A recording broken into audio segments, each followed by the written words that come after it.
Qué difícil es hacer la paz, pero es necesario, Ustedes lo saben mejor que nadie. Aquí en Guatemala y en la región centroamericana en general, vivieron y sufrieron los rigores de gobiernos autoritarios y de conflictos armados internos. Esa lucha imposible, absurda, entre hijos de una misma nación. Se cumplen en este año, en 2016, 30 años desde los acuerdos de paz en Centroamérica, Esquipulas I y II, que usted suscribió, presidente Cerezo, y 20 años desde la firma de la paz en Guatemala, que fue suscrita por el presidente Arzú, hoy alcalde de esta capital que nos acoge. Fue el final de un enfrentamiento de más de 35 años, que dejó un saldo doloroso de cerca de 250,000 personas muertas o desaparecidas. 4 años antes, en Chapultepec, se habían firmado los acuerdos que pusieron fin al conflicto interno armado de El Salvador. Para Colombia fue un privilegio haber podido apoyar estos procesos desde la conformación del Grupo de Contadora y luego, a través del ex canciller Augusto Ramírez, en la misión de las Naciones Unidas para la verificación de la paz en El Salvador. En nuestro país hemos vivido dolores semejantes a los de Centroamérica y hoy recorremos, como lo hicieron ustedes en su momento, la senda para terminar un conflicto que tiene una característica especial. Es el último y el más viejo, el más antiguo conflicto armado de todo el continente americano. Vale decir, lo que está en juego ahora es la posibilidad real de declarar América, este continente lleno de futuro, como una zona libre de guerra.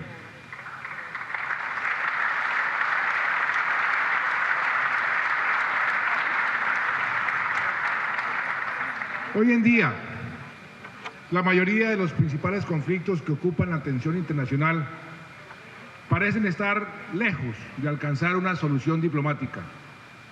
Hay más de 20 conflictos vigentes en el mundo y solo uno de ellos,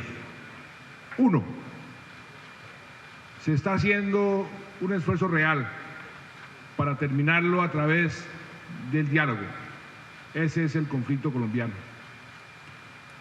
Nuestros procesos de negociación con las FARC, que está en su fase final, y el que vamos a comenzar con el ELN, el Ejército de Liberación Nacional, con el que la semana pasada, hace apenas unos pocos días, pactamos ya una agenda concreta, ofrecen una luz de esperanza en un mundo ensombrecido por la guerra, la violencia y el terrorismo.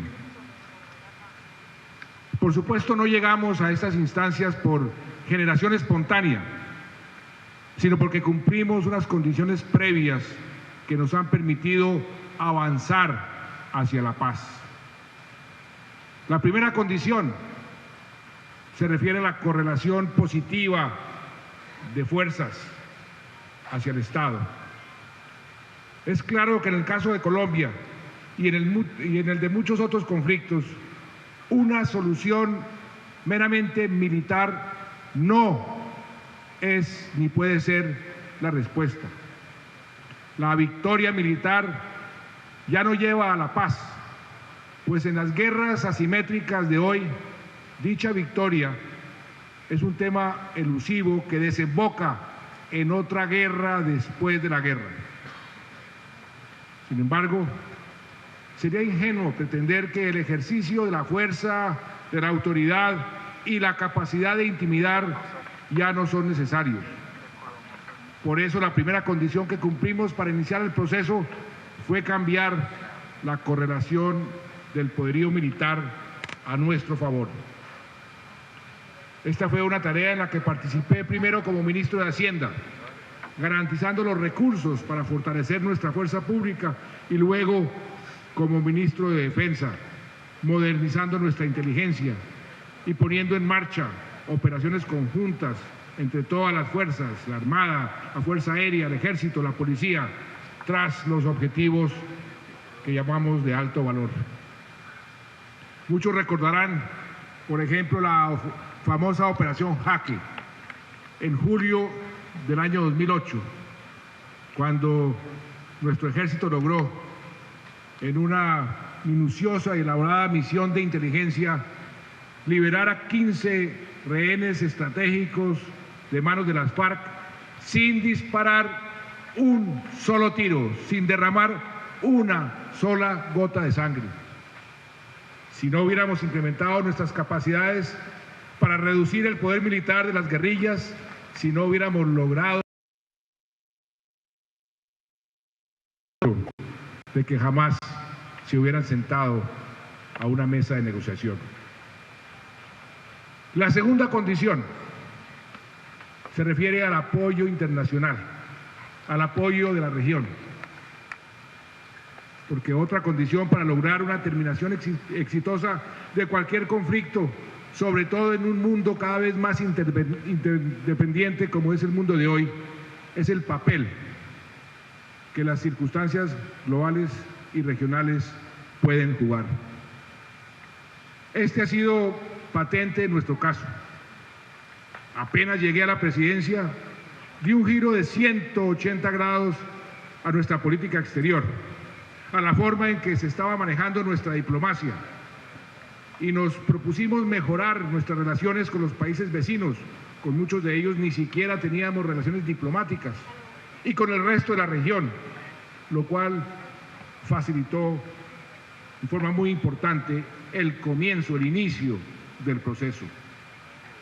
Hoy países fronterizos como Venezuela, Ecuador y Brasil, y otros como Cuba, Chile, Noruega, juegan un papel muy importante en nuestros esfuerzos por la paz. También Estados Unidos, Alemania, la Unión Europea, no solo nos apoyan, sino que han designado enviados especiales al proceso en La Habana. Y afortunadamente, yo puedo decir hoy, aquí ante ustedes, no existe un solo país que no apoye la paz en Colombia. Y contamos además con la participación de las Naciones Unidas, cuyo Consejo de Seguridad aceptó en una inusual votación unánime crear una misión para la verificación y el monitoreo del desarme y el cese del fuego y de hostilidades con las FARC.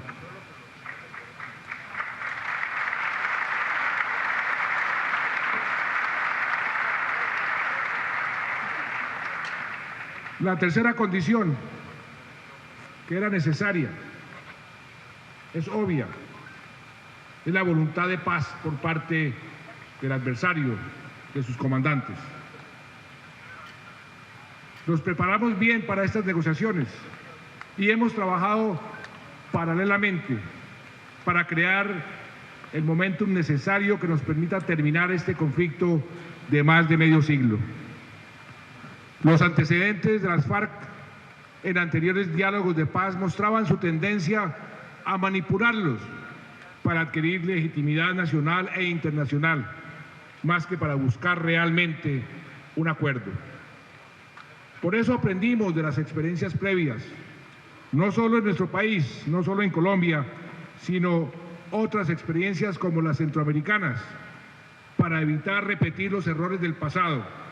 Y en tal sentido, cada paso que hemos dado tiene y ha tenido una lógica, tiene y ha tenido una razón. No adelantamos este proceso sin asegurarnos de la voluntad de paz del adversario, que se ha ido reafirmando con el paso del tiempo. Luego de un año de negociaciones o más de un año de negociaciones secretas con las FARC, empezamos por establecer una agenda limitada, concreta, que nos permitiera terminar el conflicto si logramos un acuerdo total, un acuerdo final.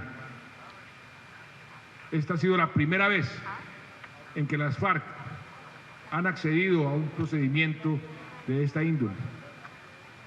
Y me alegra poder decir que algo similar, una agenda que tiene como finalidad poner fin al conflicto armado, fue lo que también se logró la semana pasada con el ELN. El acuerdo marco con las FARC, que se firmó en Oslo en octubre del año 2012, contempla cinco puntos de la agenda. El primero, política de desarrollo agrario integral.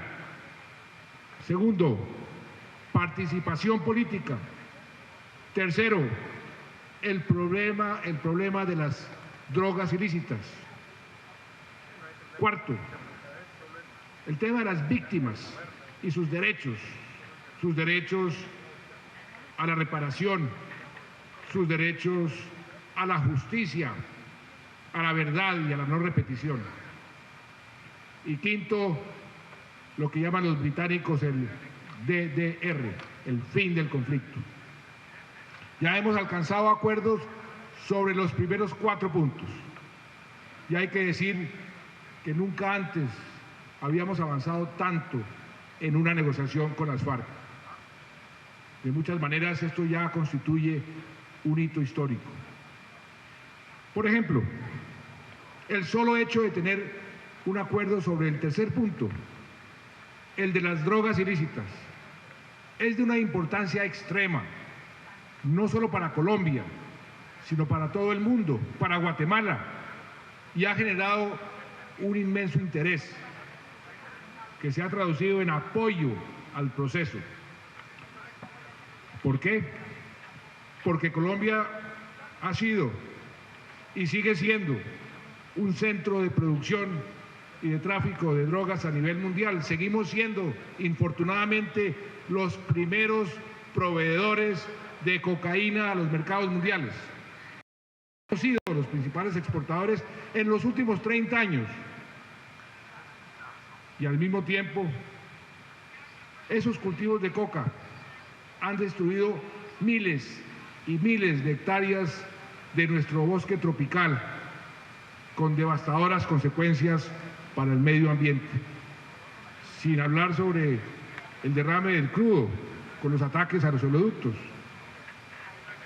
Y lograr que las FARC se comprometan a terminar todo vínculo con el tráfico de drogas, porque ellos reconocen que se han financiado con el tráfico de drogas, que no son narcotraficantes, pero que sí se han financiado y están listos a cortar todo vínculo con el tráfico de drogas, y en cambio van a ayudar al gobierno en los programas de sustitución de cultivos ilícitos y en la destrucción de los laboratorios localizados en lo más profundo de la selva, donde fabrican la cocaína.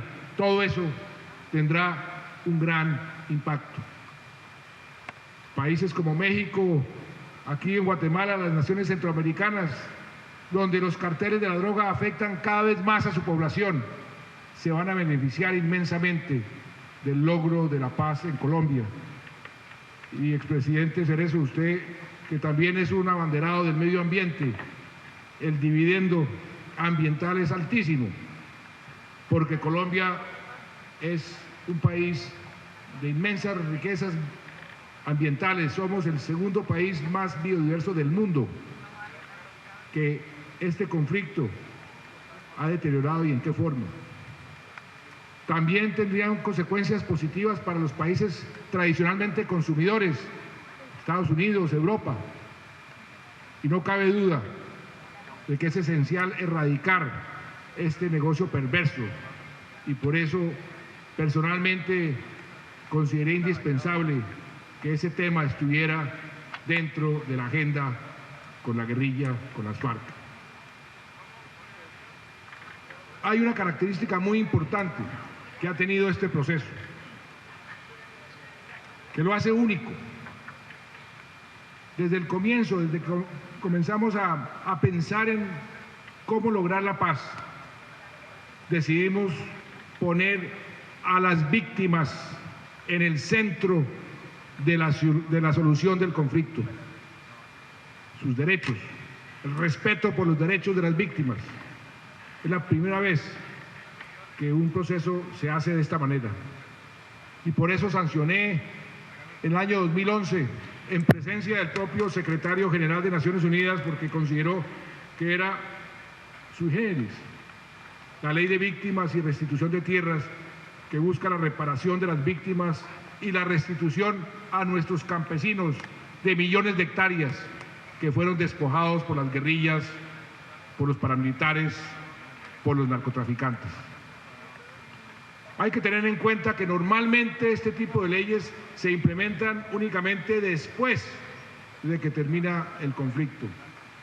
Yo decidí hacerlo antes, porque además tenemos tantas víctimas, más de 7,5 millones de víctimas, que íbamos a tomarnos demasiado tiempo en comenzar a cicatrizar sus heridas, y por eso no había tiempo que perder. En nuestro caso, la ley se está cumpliendo con un enorme esfuerzo fiscal, mientras el conflicto sigue vivo. Pero para mi gobierno, restituir sus tierras a los campesinos despojados y ofrecer reparaciones financieras a las víctimas y a las millones de familias desplazadas se ha convertido también en una forma de conquistar, de construir la paz. A la fecha,